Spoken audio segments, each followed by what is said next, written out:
Hello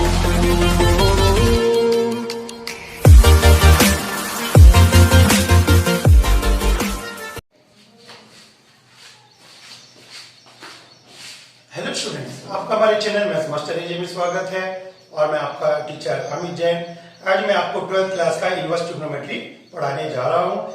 inverse trigonometry को पढ़ने के लिए आपके पास जो आपने 11th में ट्रिग्नोमेट्रिक फंक्शन पढ़े थे उसकी आपको नॉलेज होना जरूरी है। जब आप ट्रिग्नोमेट्रिक फंक्शन की नॉलेज होना जरूरी है, डोमेन एंड रेंज की, तो इनवर्स ट्रिग्नोमेट्रिक फंक्शन में आपको domain and range find out करना बहुत ईजी हो जाता है और समझना ईजी हो जाता है। चलिए आज हम जो है ट्रिग्नोमेट्रिक फंक्शन और इनवर्स ट्रिग्नोमेट्रिक फंक्शन दोनों के डोमेन एंड रेंज का स्टडी करेंगे। तो ये वीडियो 11th एंड 12th दोनों के लिए ही फायदेमंद है, तो दोनों क्लास के स्टूडेंट इसको ध्यान से देखें। चलिए सबसे पहला फंक्शन आपके पास आता है y इक्वल साइन एक्स। चलिए y इक्वल साइन एक्स में क्या है, y इक्वल साइन एक्स का ग्राफ ड्रॉ करने की कोशिश करते हैं।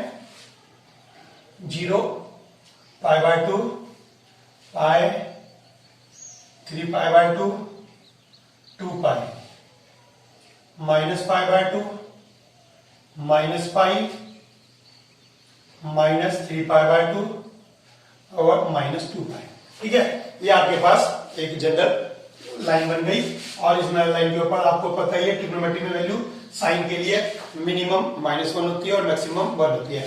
साइन की 90 की वैल्यू 1, मैक्सिमम 1 होती है। 1 के बाद आगे डिग्रीज होनी शुरू हो जाती है अप टू 0, फिर उसके बाद नेगेटिव में चली जाती है और थर्ड एंड फोर्थ क्वाड्रेंट में आपके पास मिनिमम वैल्यू -1 है। क्लियर हो गई बात? तो -1 आपके पास मिनिमम होती है और मैक्सिमम होती है 1। तो मैक्सिमम 1, मिनिमम -1। तो π/2 पे कितनी होती है 1, 0 पर 0 और π/2 पर 1, 180 पर अगेन 0। ठीक हो गया, 180 पे आपके पास आ गई 0। फिर 270 पर -1 और ये अगेन 360 पर 0। ठीक हो गया। चलिए इधर देखते हैं बैक में -90 साइन -90 -1 होता है और 0 +1 एंड 0, ये इधर का हो गया। ठीक हो गया। तो ये आपका साइन का एक्स का ग्राफ बन गया। साइन एक्स का ग्राफ सबसे सिंपल ग्राफ होता है, तो ये आपका ग्राफ इसके अंदर बन गया। ठीक है, अब इस ग्राफ में हम देखते हैं डोमेन एंड रेंज क्या होगी सिंपल ट्रिग्नोमेट्रिक फंक्शन की y इक्वल साइन एक्स की डोमेन एंड रेंज। चलिए डोमेन क्या होता है? डोमेन ये होता है कि थीटा की value y equal sine theta मान लीजिए, साइन एक्स है तो x क्या है, यहाँ पर एंगल है, तो एंगल की वैल्यू क्या रखी हम? तो भैया एंगल की वैल्यू तो हमने 11th क्लास में पढ़ी थी। हमने साइन 0 की वैल्यू भी निकाली, साइन 30 की भी निकाली, साइन 300 की भी निकाली, साइन -420 की भी निकाली, साइन -5π/6 की भी निकाली थी, सबकी निकाली थी। वहां तो माइनस हो या प्लस हो कुछ भी हो, क्वेश्चन देने वाले ने तो क्वेश्चन भर रखे थे और साइड बुक्स में तो उल्टे सीधे एंगल जितने थे सब दे रखे थे, बिल्कुल सही। तो सब रियल नंबर के लिए आपके पास यहाँ पर वैल्यूज आएंगी। कोई भी वैल्यू आप रखें, कोई भी आप एंगल सोचें, उस एंगल के लिए आपको वैल्यू जरूर मिलेगी। ठीक हो गया बात? अब आते हैं रेंज। तो रेंज आपको भी हमने बताया कि एंगल कुछ भी पुट करें आप, लेकिन मिनिमम -1 और मैक्सिमम 1 ही आएगी वैल्यू। मिनिमम -1 और मैक्सिमम वैल्यू आपके पास 1 ही आएगी। क्लियर हो गई ये बात? अब करते हैं इनवर्स की बात। इनवर्स में y इक्वल साइन एक्स को क्या लिखेंगे? y इक्वल साइन एक्स को लिखेंगे x equal sine inverse y। Sine इधर आ जाएगा, साइन इनवर्स।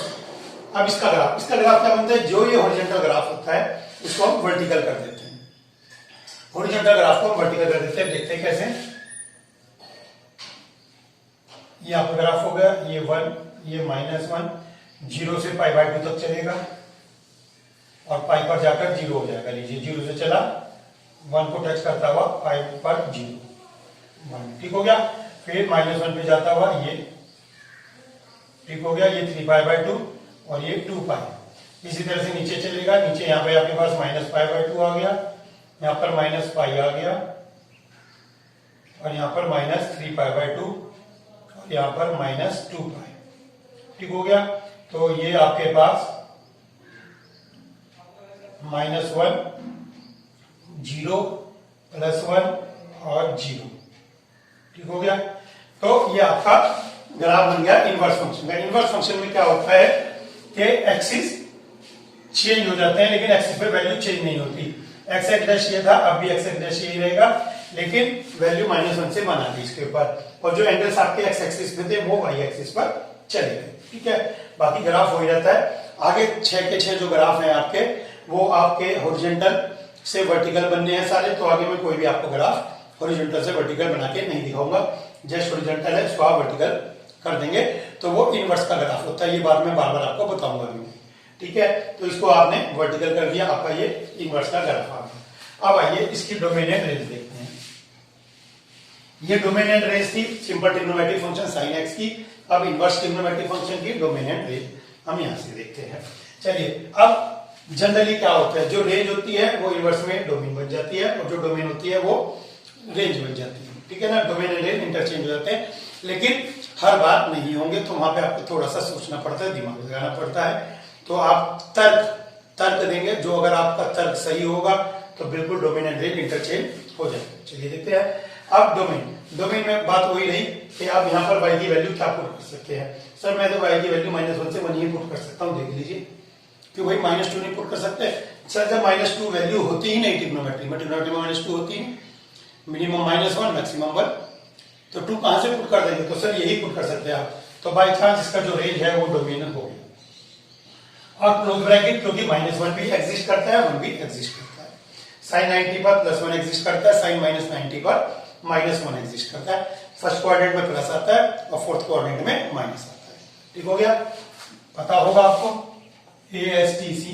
तो फर्स्ट क्वाड्रेंट में साइन पॉजिटिव है, लेकिन यहाँ पर नेगेटिव होगा। क्लियर हो गई बात।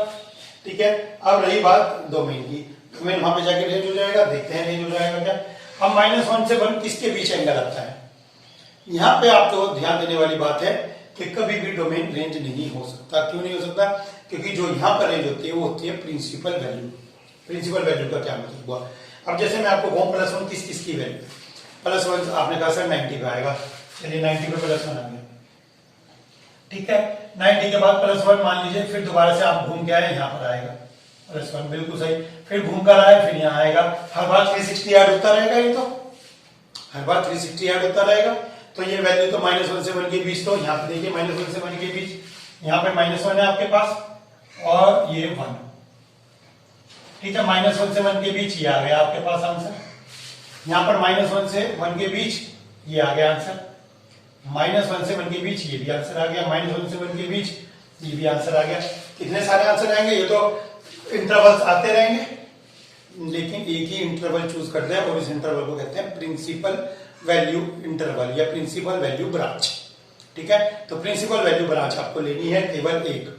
यहाँ पे आपके पास रेंज बहुत बड़ा, डोमेन बहुत बड़ा होता है, लेकिन डोमेन की जो ये रेंज यहाँ पर आती है ये बहुत बड़ी नहीं होती, ये केवल सिंगल सोल्यूशन होता है। तो आइए उस सिंगल सोल्यूशन को देखते हैं, -1 से 1 के बीच, -1 से 1 के बीच। तो जो -1 से 1 के बीच है वो ये आएगा, -1 से चला और 1 तक। ठीक है, तो -π/2 से π/2 तक, और दोनों ही इंक्लूड है, क्योंकि -1 इंक्लूड है तो -π/2 भी आएगा, और 1 इंक्लूड है तो π/2 भी आएगा। तो ये इसकी डोमिनेंट रेंज हो गई। यहां से चला, क्योंकि आपको -1 से 1 सेटिस्फाई कराना था, तो -1 से चला ये, और ये यहां तक आया π/2 तक। तो -π/2 से π/2 तक आपका साइन इनवर्स फंक्शन की रेंज आ गई, और दोनों इंक्लूडेड है, क्योंकि -1 भी आपको वैल्यू चाहिए और 1 भी आपको चाहिए। तो आई थिंक ये आपको क्लियर हो गया होगा। ठीक है, तो अब चलते हैं cos y = cos x।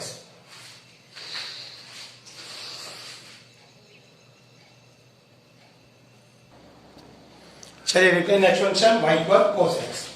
तो y = cos x का भी आप सबसे पहले ग्राफ बनाएंगे। 1 -1 0 π/2 π 3π/2 and 2π, -π/2 -π -3π/2 and -2π। ठीक हो गया, ये आपके पास वैल्यूज आ गई। तो अब आइए ग्राफ बनाते हैं। cos 0 पे कितना होता है, cos 0 पे होता है 1, cos 0 पे 1, और cos 90 पे 0 आ जाएगा। ठीक, इसके बाद -1, फिर 0, और ये चलता रहेगा आपके पास। ठीक हो गया। अब cos -90 0, देन -1, देन 0, देन +1 लीजिए।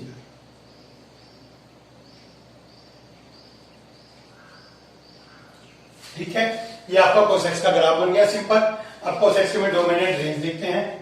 बात फिर वही रही कि मैं cos में किसकी वैल्यू निकाल सकता हूँ। सर आप cos में किसी की भी वैल्यू निकाल सकते हो, cos 30, cos 50, cos 90, cos 100 सब कुछ। अब बात नहीं सर अपना cos 50 बोल दिया, बट ट्रिग्नोमेट्रिक टेबल आती है एक लोगरिथम टेबल में, तो ट्रिग्नोमेट्रिक टेबल में उसमें सब कुछ निकलता है। इवन आप 50.05 भी निकाल सकते हैं, 50.5 भी निकाल सकते हैं, कुछ भी। ठीक है, लेकिन हमें टेबल में जो सिखाया जाता है उसके अकॉर्डिंग हम बात करते हैं। बाकी आपने देख लिया 15 डिग्री भी आप निकाल सकते हैं 45 - 30 करके। ठीक है ना, sin a - b cos a - b के फार्मूले से 75 भी निकाल सकते हैं प्लस के फार्मूले से। एंगल सब फाइंड आउट हो जाता है। तो हमने कहा कि क्या डोमेन आएगा सर, थीटा की वैल्यू आप कुछ ही पुट करिए, माइनस में भी प्लस में भी। चलिए बात बिल्कुल क्लियर हो गई, कुछ भी पुट करिए, बच्चों ने कह दिया। अब आइए रेंज। अब इस रेंज की बात करते हैं कि यहाँ पे रेंज क्या है।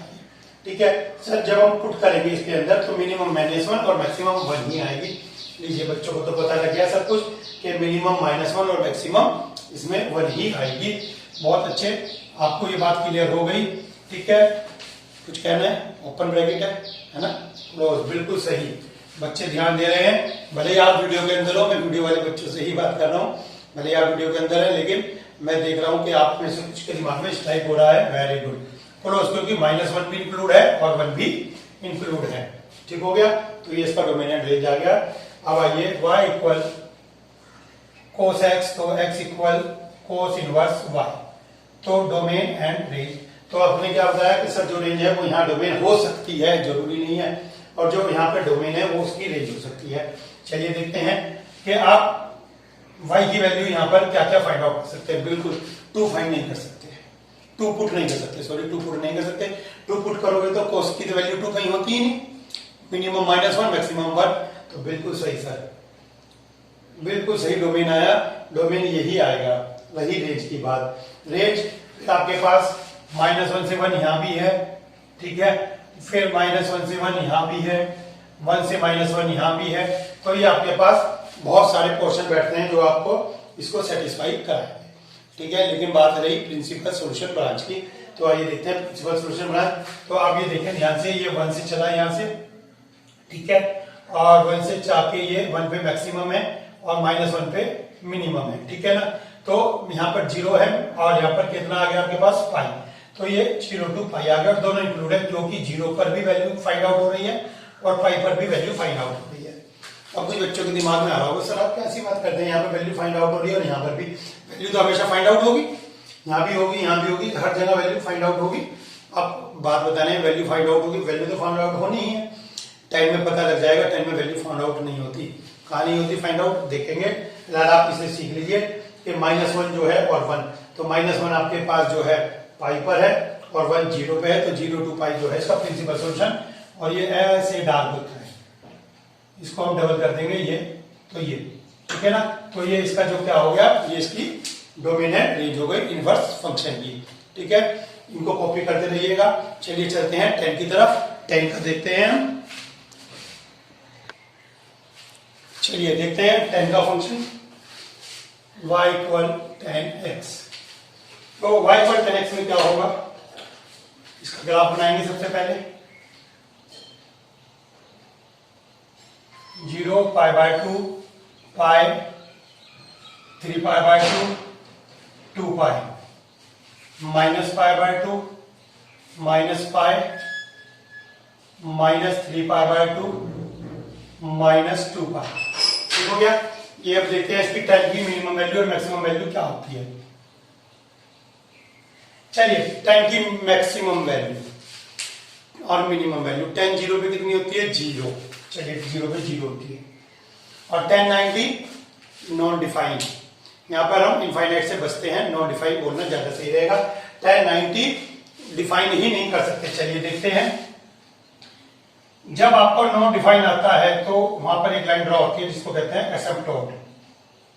एसिम्पटोट ये लाइन होती है जो पाताल से आकाश की तरफ जा रही है, पाताल से आकाश की तरफ जा रही है, बस अनंत है ये। तो 0 यहाँ कहीं 45 पर 1 और ये इसके बाद सीधी बढ़ती जाती है और π/2 आते आते आते आते ये नॉन डिफाइन इनफाइनाइट की तरफ और ये जा रही है, और ये एसिम्पटोट को टच नहीं करेगी, इसके साथ साथ चलती रहेगी, क्लोज क्लोज वेरी क्लोज हो जाएगी, जस्ट टच नहीं करेगी बस। ठीक है, तो ये आपके पास इनफाइनाइट पे चली गई, और जो वैल्यू आकाश में इनफाइनाइट पे चली जाती है वो नीचे से पता से निकलती है। जो ऊपर चली गई वो नीचे से निकलती है, और जो नीचे चली गई वो ऊपर से आई है। ये ऊपर चली गई तो ये यहां से निकलेगी। और पाई tan 180 कितना होता है 0, और 3π/2 अगेन इनफाइनाइट। थर्ड क्वाड्रेंट में आपके पास 10 होता है, तो ये पॉजिटिव और ये चली गई। ठीक हो गया। अब ऐसे ही यहां पे अगर बैक में बनाए आप तो 10π/2 में -π/2 पे कितनी होती है माइनस इनफाइनाइट, और ये जस्ट टच करती भी चली जाती है, बस टच ही नहीं करेगी। ठीक है, ये आपके पास यहां पे चली गई। आप यहां पर लिखते हैं 3π/2 पर। ठीक है, ये अब यहां से जो यहां पे चली गई वो कहां से आएगी, ये यहां से आएगी।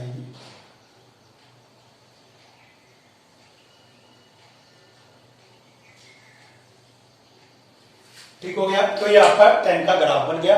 आपको मैंने बताया था जब इन्वर्स कर देते हैं तो उसे आप वर्टिकल कर देंगे। ये आपका 10 का ग्राफ बना है। चलिए देखते हैं domain and range. Domain and range, चलिए डोमेन देखते हैं इसका। अब बात रही सर वैल्यू क्या पुट करें हम थीटा की, एक्स की क्या वैल्यू पुट करें, मतलब कुछ भी पुट करो सर। वहां तो हमने देखे थे क्वेश्चन 10 माइनस में भी फाइंड आउट करो, जैसे आपने बताया था साइन और कोस में, ऐसे ही 10 में, माइनस में और प्लस में। बिल्कुल सही, कुछ ही पुट करिए, जो जी में आए वो पुट करिए, सबकी वैल्यू ट्रिग्नोमेट्री में निकलेगी। लेकिन ये नहीं निकलेगी, ये नहीं निकलेगी। ये वैल्यू क्यों नहीं निकलेगी, क्योंकि ये नॉन डिफाइन है, नाम ही इनका नॉन डिफाइन है। इनका नाम ही नॉन डिफाइन है, और जब नाम ही नॉन डिफाइन है तो ये डिफाइन कहां से करोगे, जब आप डिफाइन ही कर पा रहे हो उनको, तो करना क्या है, इनका कुछ भी नहीं करना है। तो सर ये यहाँ पे डिफाइन नहीं होंगी, हर जगह वैल्यू निकलेगी। अब बच्चे से पूछा 1090, बच्चे ने कहा सर 1090 नॉन डिफाइन। अरे हम भी तो जब से यही कह रहे हैं डिफाइन हो या नॉन डिफाइन, जो डिफाइन हो रहा है वो लिख दीजिए, जो नॉन डिफाइन है वो नहीं लिखेंगे। नो डिफाइन तो लेना ही नहीं है, केवल डिफाइन लेना है। तो सर आपने तो सारे रियल नंबर लिख दिया और रियल नंबर में यहाँ डिफाइन नहीं है, तो चलिए लिख देते हैं इसको x such that x equal to n plus 1 π/2, π/2 3π/2, π/2 आएगा, 3π/2 आएगा, 5π/2 आएगा। इन पर ये डिफाइन नहीं होगा, 3π/2 पर डिफाइन नहीं होगा, 5π/2 पर डिफाइन नहीं होगा। तो ठीक हो गया बात ये। तो सारे रियल नंबर होंगे, लेकिन π/2 वाले π/2, उसके बाद ये छोड़ के 3π/2, ये छोड़ के फिर नेक्स्ट 5π/2। तो ये देखिए 1π/2 या 2 + 1 3π/2 या 4 + 1 5π/2, इन π/2 पे ये डिफाइन नहीं होगा। क्लियर हो गई बात। जो नॉन डिफाइन है वो यहाँ आप कहेंगे कि सर सारे रियल नंबर पे डिफाइन हो रहा है, केवल इन पे छोड़कर जिन पे मैंने बोले बनाए, क्योंकि इनका नाम ही नॉट डिफाइन है। क्लियर हो गया। अब आइए रेंज की बात। अब रेंज तो बिल्कुल क्लियर है, पता लग गया सर माइनस इनफाइनाइट भी आ रहा है और प्लस इनफाइनाइट भी आ रहा है, तो ये हो गया। या सिंपली आर लिख दीजिए। ये ओपन ब्रैकेट होते हैं क्योंकि वैल्यू नहीं है, जहां पे वैल्यू फिक्स होती है वहां पर क्लोज ब्रैकेट लगता है। ओपन तो क्लोज लगता है, ये ओपन है, ओपन मीन्स कोई वैल्यू नहीं है, ठीक है, फिक्स। तो यह आर लिख सकते हैं डायरेक्ट आर। तो ये आपका 10 का ग्राफ हो गया और 10 के आपके डोमिनेंट रेंज भी हो गए। अब देखते हैं इनवर्स 10x, तो x इक्वल 10 इनवर्स y। अब 10 इनवर्स y में सीधी सी बात डोमिनेंट रेंज इंटरचेंज करके देखें क्या। अब आपसे यहां पे पूछता है कि y में क्या क्या वैल्यू आएगी। बिल्कुल सही, y में सारी रियल वैल्यू आएंगी जो भी आप सोच सकते हैं। y के अंदर सारी रियल वैल्यू आएगी। क्यों, माइनस इनफाइनाइट से इनफाइनाइट कह दिया है, कोई ऐसी वैल्यू है ही नहीं जिसको आप कह सकें कि भैया डिफाइन नहीं हो रही है। तो डोमेन आ रहा है, डोमेन सारे रियल नंबर आएंगे, आ रहा है। क्लियर हो गया, set of all real numbers. अब आइए बात रेंज की। अब रेंज की, अब रेंज में क्या हुआ कि सर रेंज में यहाँ पे क्या होगा, क्या डोमेन उसकी रेंज इसके डोमेन के इक्वल होगी, क्या ये सारे एंगल होंगे। देखते हैं क्या सारे एंगल होंगे। तो बात वहां भी वही आती है कि सर 90 पे तो आप डिफाइन कर ही नहीं सकते, इनको आप 90 पर तो डिफाइन कर ही नहीं सकते। क्या इनको मैं 90 पर डिफाइन कर सकता हूं, आप देखिए 90 वहां पे आया, 90 वहां पर आया, 90 वहां पर आया, 90 वहां पर आया है, तो 90 पर तो आप डिफाइन कर ही नहीं पा रहे हैं, ठीक है। तो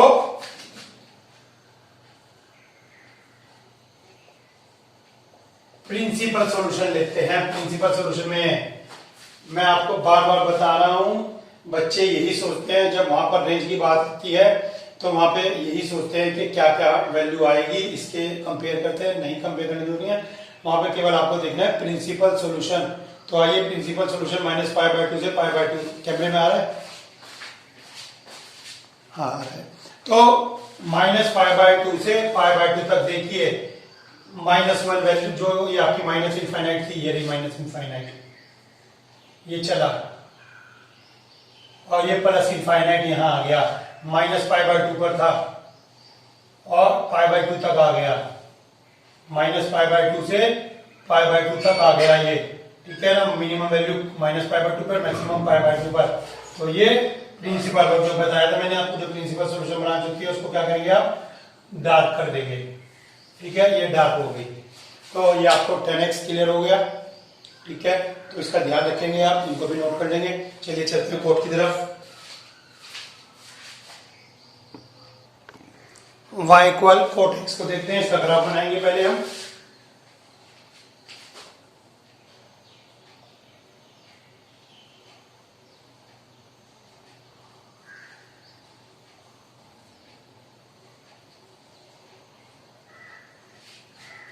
चलिए कोट जीरो कितना होता है, इनफाइनाइट। तो ये जीरो पर ही इनफाइनाइट आ रहा है, लीजिए जीरो पर ही इनफाइनाइट आ रहा है और 90 पर कितना हो जाता है, जीरो, ठीक हो गया। सेकंड क्वाड्रेंट में कहा जाएगा ये नेगेटिव और ये माइनस इनफाइनाइट, ठीक, ये हो गया। और जो यहां से निकलेगा फिर ये यहां से चलेगा,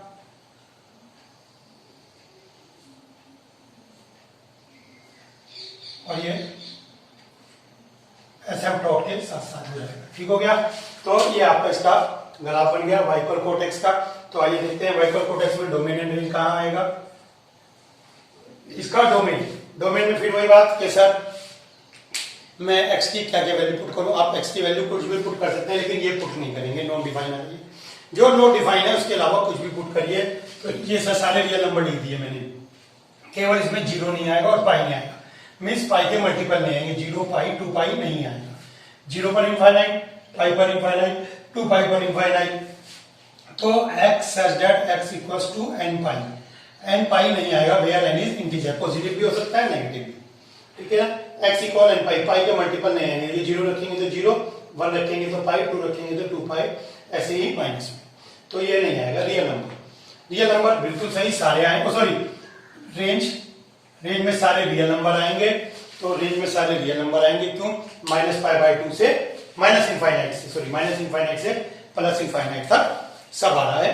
तो रेंज इसकी आ रही है, क्लियर हो गई बात, सिंपल है। तो आपको समझ में आना शुरू हो गया होगा। अब इस ग्राफ को जब आप वर्टिकल बनाएंगे तो वो इनवर्स का हो जाएगा। तो आपके पास हो जाएगा x equal cot inverse y।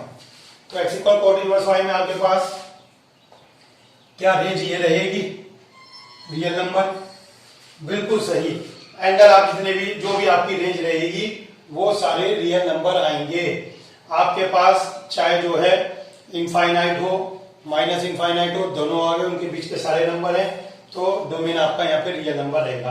अब रही रेंज यहाँ पे क्या ये वाली आएगी, क्या ये रेंज आएगी, क्या सारे एंगल ये आएंगे, बिल्कुल सर सारे एंगल वो आएंगे, लेकिन इनफाइनाइट छोड़ के, ठीक है ना। आपको अब क्लियर हो गई बात कि सर सारे आएंगे लेकिन इनफाइनाइट छोड़ के, है ना बेटा। ये प्रिंसिपल सॉल्यूशन होता है, कितनी बार बताना पड़ेगा।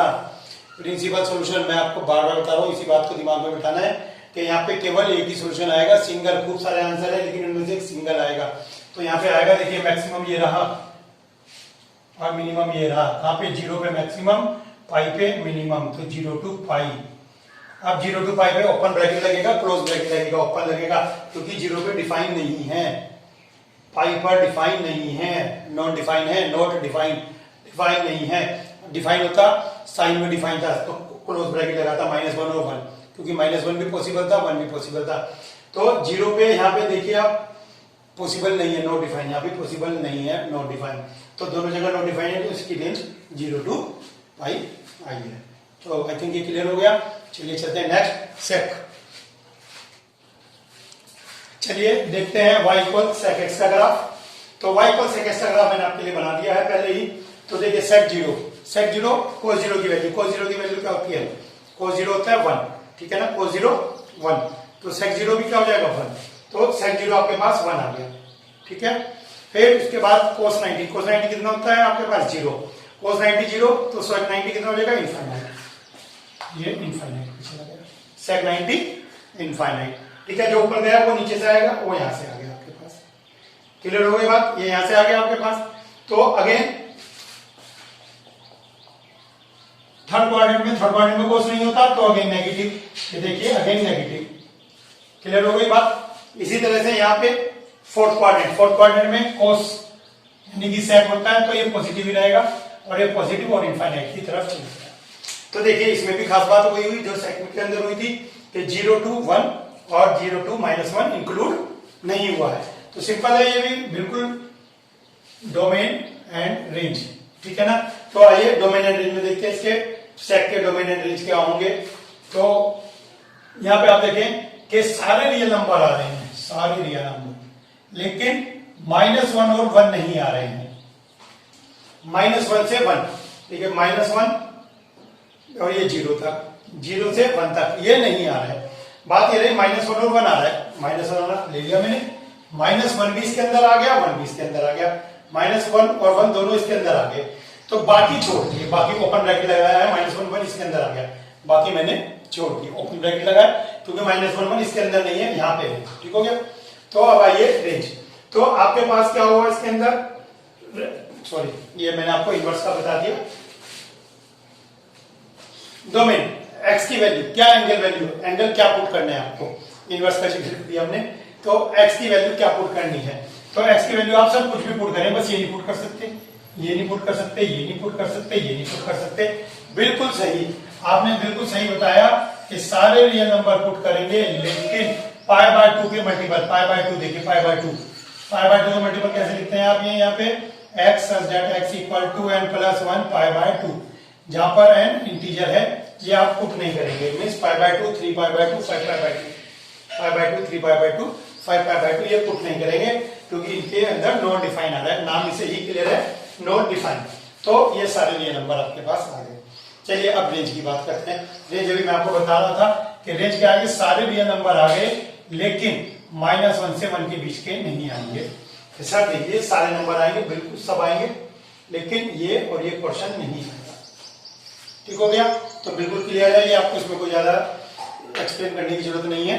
तो अब आइए सेक, सॉरी इनवर्स फंक्शन, तो एक इनवर्स फंक्शन हो गया x इक्वल सेक इनवर्स 1, ठीक है।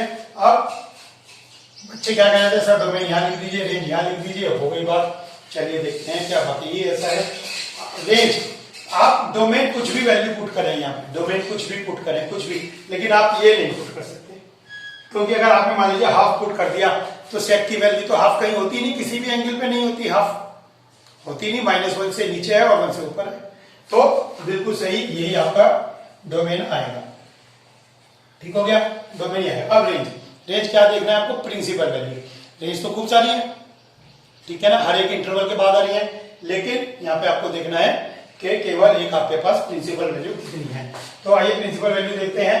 तो देखिए ये पॉजिटिव में कहा है, पॉजिटिव में जा रहा है 0 से इनफाइनाइट, 0 से इनफाइनाइट, और फिर इनफाइनाइट से चला और जा रहा है ये माइनस, सॉरी ये जा रहा है 1 से, यहां से चला आपके पास, ये जा रहा है, ठीक है। तो डिग्री कितनी है 0, और यहाँ पर डिग्री कितनी है π/2, 0 डिग्री से π/2 तक जा रहा है। चलिए 0 से π/2 तक जा रहा है, क्या 0 पे डिफाइन है, हाँ सिर्फ 0 पे डिफाइन है, 0 पे डिफाइन है यहाँ पर, ठीक है, क्योंकि 0 पर वैल्यू है। क्या π/2 पर डिफाइन है, नहीं सर π/2 पर डिफाइन नहीं है, ठीक है, यूनियन। अब π/2 पर डिफाइन नहीं है, क्लियर हो गई, π/2 पर डिफाइन नहीं है, तो पाई पर डिफाइन है, यस पाई पर डिफाइन है -1, तो बिल्कुल सही पाई पर डिफाइन है, ठीक है। लेकिन आप इसको ऐसे लिख सकते हैं, सारे रियल नंबर, सॉरी 0 to पाई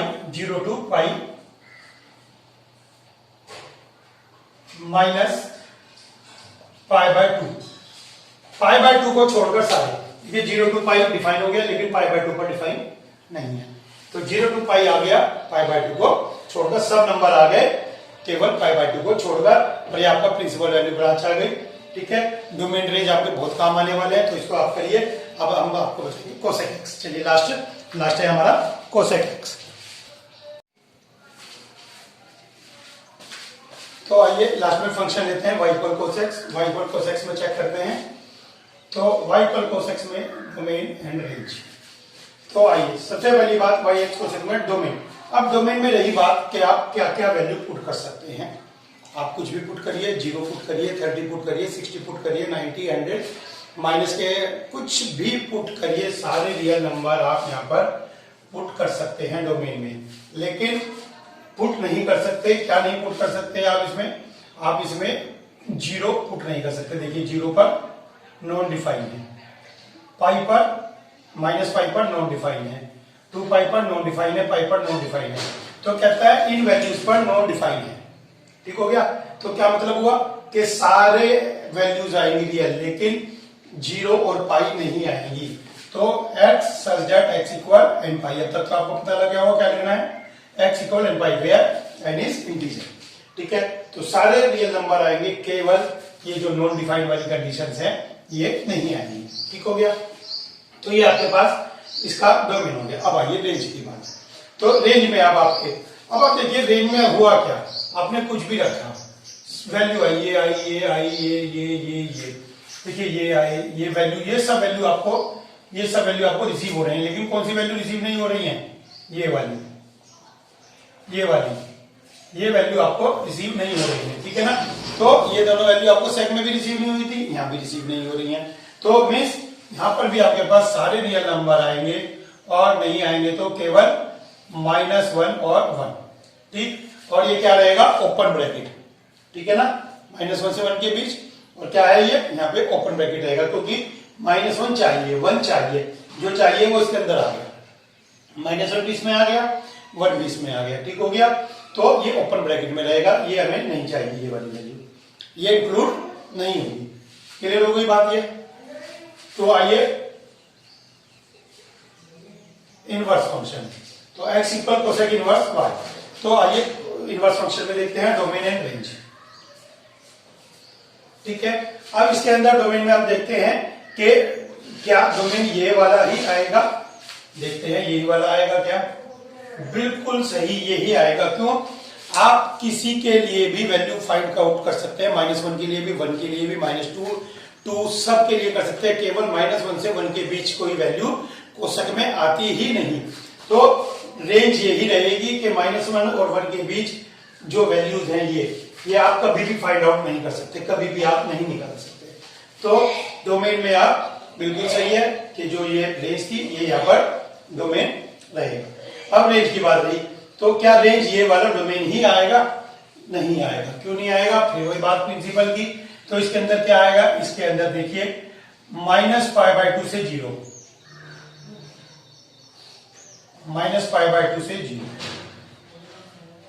ठीक। क्या -π/2 है, हाँ यस -π/2 है, ये इंक्लूड है। ठीक है। 0 इंक्लूड नहीं है। देखिए 0 पे इनफाइनाइट आ गई, नॉट डिफाइन है। नॉट डिफाइन मींस ये इंक्लूड नहीं होगी। क्या होगी, फिर यहां से आया स्टार्ट हुआ 0 to π/2, 0 फिर इंक्लूड नहीं है क्योंकि नॉन डिफाइन है, π/2 तक, 0 to π/2। ठीक हो गया, ये आ गया। ये लिख सकते हैं आप, नहीं तो इसको आप क्या लिख सकते हैं, इसको लिख सकते हैं -π/2 भी इंक्लूड है, π/2 भी इंक्लूड है, एक्सेप्ट 0। ठीक है। तो 0 नहीं है।